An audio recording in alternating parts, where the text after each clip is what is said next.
Hi guys, எல்லாருக்கும் வணக்கம் guys. இந்த வீடியோவில் நம்ம என்ன பார்க்க போறோன்னா, உலகில் தலை சிறந்த அணி இந்தியா தாங்க. அதில் எந்த விதமான சந்தேகம் இல்லை.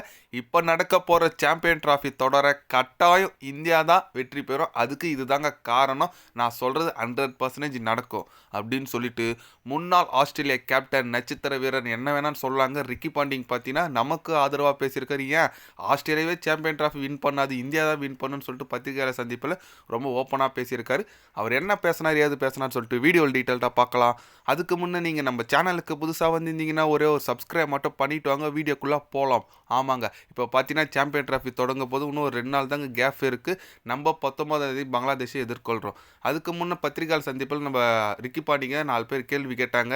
சாம்பியன் டிராஃபி குறித்து யார் வின் பண்ணோம், என்னென்ன சொல்கிறீங்க கருத்து கேட்டாங்க. அதுக்கு என்ன சொன்னாங்க கேட்டிங்கன்னா, கண்டிப்பாக இந்த சாம்பியன் டிராஃபி தொடர ஆஸ்திரேலியா வின் பண்ணாது, இந்தியா தான் வின் பண்ணும்.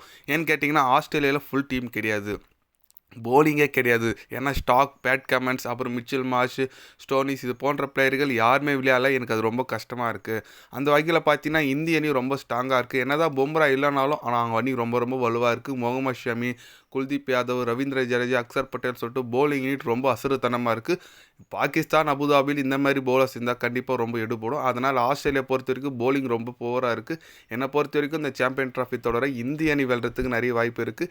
இந்தியாவும் ஆஸ்திரேலியா ஃபைனல் ஒன்றா வரலாம். ஆனால் ஆஸ்திரேலியாவை வீழ்த்தி இந்தியா தான் கோப்பை இந்த வாட்டி வெற்றி பெறும் அப்படின்னு சொல்லிட்டு ரிக்கி பாண்டிங் பார்த்தீங்கன்னா என்னதான் ஆஸ்திரேலியா பிளேயர் இருந்தாலும் நமக்கு ஆதரவாக பேசியிருக்காருங்க. ரொம்ப பார்க்க நல்லா இருக்குங்க.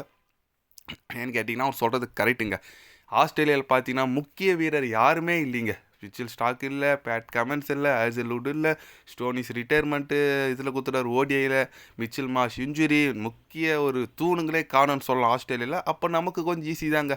இதோட சான்ஸ் வேறு எப்போ கிடைக்காது. தலைவர்களே எப்படியாச்சும் போட்டுருங்க. ஏன்னா நமக்கு எப்போவுமே ஒரு கண்டமாக வந்து நிற்கிறது ஆஸ்திரேலியா தான். செமிலாம் வருவாங்க, ஃபைனல்லாம் வருவாங்க. இந்த வாட்டி வந்தாலும் பிரச்சனை இல்லை. ஏன்னா நல்ல ஒரு போலிங் யூனிட்டு நம்மக்கிட்ட இருக்கு, ஆனால் அவங்கக்கிட்ட இல்லை. அதனால் கண்டிப்பாக இதோட சான்ஸ் எதுவுமே கிடைக்காது. நம்ம ரிக்கி பாண்டிங் அதான் சொல்லியிருக்காரு, ஆஸ்திரேலியாவே இந்தியா தான் வலுவாக இருக்குன்னு சொல்லிட்டு.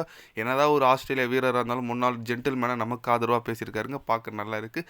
கண்டிப்பாக பும்ரா கண்டியிருந்தால் இன்னும் சூப்பருங்க. பட் என்ன பண்ணுறது, நம்ம பும்ராக்கு இன்ஜுரி. ஓகே பரவாயில்ல, டீம் அப்போது நல்லா தான் இருக்குது. கண்டிப்பாக ஒரு சாம்பியன் டிராஃபி அடித்துக்கான தகுதியான டீம் தான் நம்மளது. அதில் எந்த விதமான சந்தேகம் இல்லை. பொறுத்து இருந்து பார்க்கலாங்க. இன்னொரு எக்ஸைட்டிங்காக இருக்கும். ஏன்னா இப்போ பங்களாதேஷ் கூட அடுத்து பாகிஸ்தான், நியூசிலாண்டு கூட நல்ல ஒரு மேட்ச் காத்துட்ருக்கு. இந்திய அணி ரசிகர்களுக்கு ஒரு ட்ரீட்டு. கண்டிப்பாக இந்திய அணி ஜெயிச்சாதாங்க நமக்கு ட்ரீட்டு, தோத்தா இல்லை. ஜெயிக்கும் நம்புவோம். ஓகேங்க, நீங்கள் சொல்லுங்கள், சாம்பியன் டிராஃபி தொடர யார் வின் பண்ணுவாங்க? இந்தியா வின் பண்ணுமா? இல்லை உங்களோட கருத்துக்கள் மறக்காமல் கமெண்டில் கொஞ்சம் சொல்லிட்டு போங்க. இது போன்ற ஸ்போர்ட்ஸ் நியூஸை தெரிஞ்சுக்கணுன்னா சேனலை சப்ஸ்கிரைப், லைக் ஒன்று பண்ணிக்கிங்க. கண்டிப்பாக கிரிக்கெட் பற்றி day by day channel update வரும். மறக்காமல் சப்ஸ்கிரைப் மட்டும் கொஞ்சம் பண்ணி வச்சுக்கோங்க. நன்றி, வணக்கம்.